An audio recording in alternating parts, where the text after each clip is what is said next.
What if I told you that one of horror's least charismatic monsters became the star of one of the most beloved adventure franchises of all time? Thank you for watching my channel, and today we discuss the Amazing Mummy series. Jonathan Lake Crane once referred to the mummy as horror's least charismatic monster, a static, unchanging, bandaged, foot dragging corpse with little personality compared to vampires or werewolves. Yet the mummy became a cultural phenomenon. Why? Is it the undeniable chemistry between Rick and Evelyn, persistent allure of ancient Egypt, the comedic brilliance of Jonathan, played by Jonah Hanna, or is it the perfect combination of all these elements, or perhaps something deeper, a perfect and potent blend of storytelling, myth, romance, horror, and cultural imagination? Let's dig in.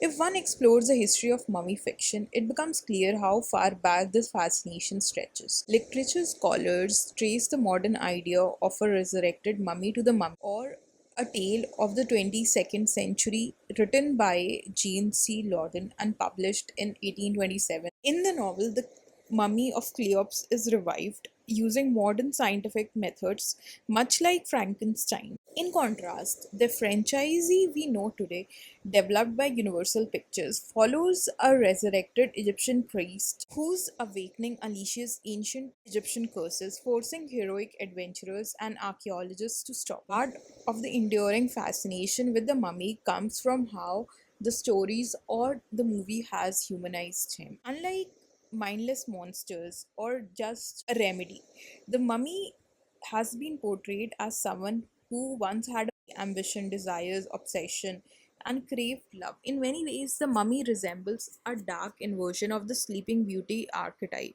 a figure awakened from centuries of death by longing and unfinished desire. Another reason for the franchise's continued popularity is its architecture and setting. The films represent ancient Egypt through fantastical and exotic landscapes shaped largely through Western cinematic imaginations. Structures such as Karnak, Luxor, the fictional city of Hamunaptra, and cursed temples, which become spaces of danger, mystery, and discovery. These locations are filled with hidden chambers, traps, forbidden texts, and supernatural secrets waiting to be unlocked by adventurous Western heroes.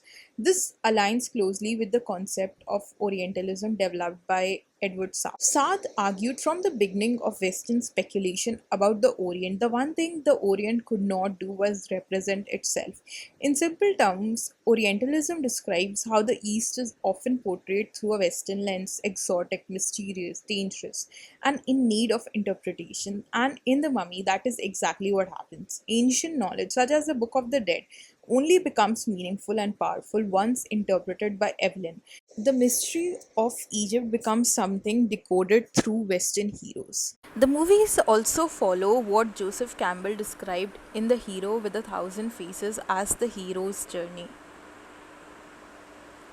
A hero ventures forth from the world of common day into a region of supernatural wonder.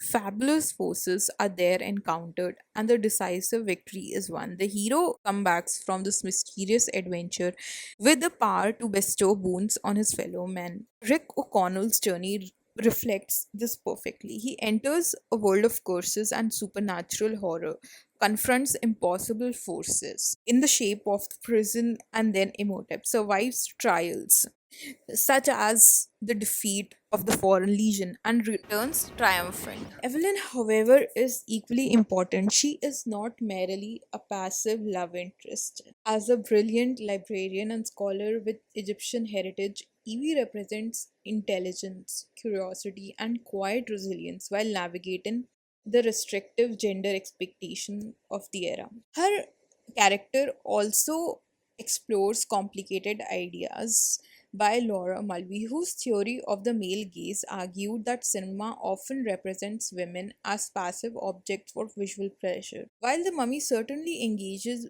with spectacle and beauty, Evelyn remains intellectually active, courageous, and central to the movie's progression. And then there's Imhotep himself, one of the franchise's greatest strengths.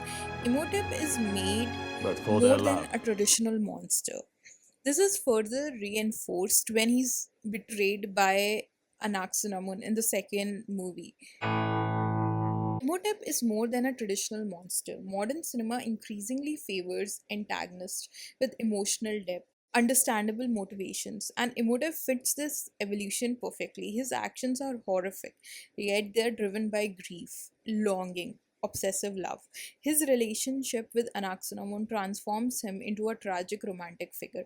Cecil Glenn in The Mummy on screen compares Imhotep to Heathcliff from Wuthering Heights, a man consumed by destructive passion. Imhotep also resembles the Gothic anti hero, foreign, mysterious, seductive, terrifying. Gothic fiction often centered on a young heroine and an older sexualized male threat, and the mummy pushes the trope to supernatural extremes. This is further reinforced when Anaxunamun betrays him in the second movie. Interestingly, the film emphasizes longing more than physical gratification. Imhotep's body is literally wrapped, restricted, and incomplete. Desire in the film is constantly delayed, cursed, or forbidden. He is also an antagonist.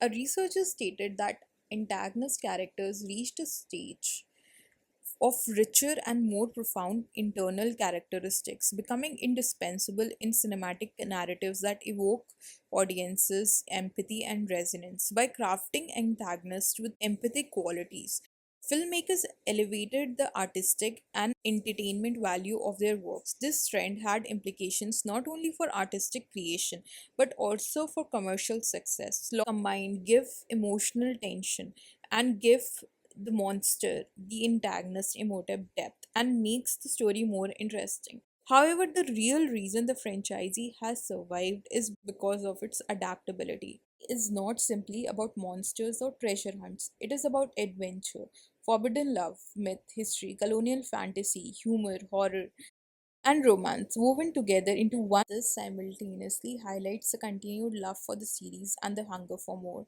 Thank you so much. Please like and subscribe.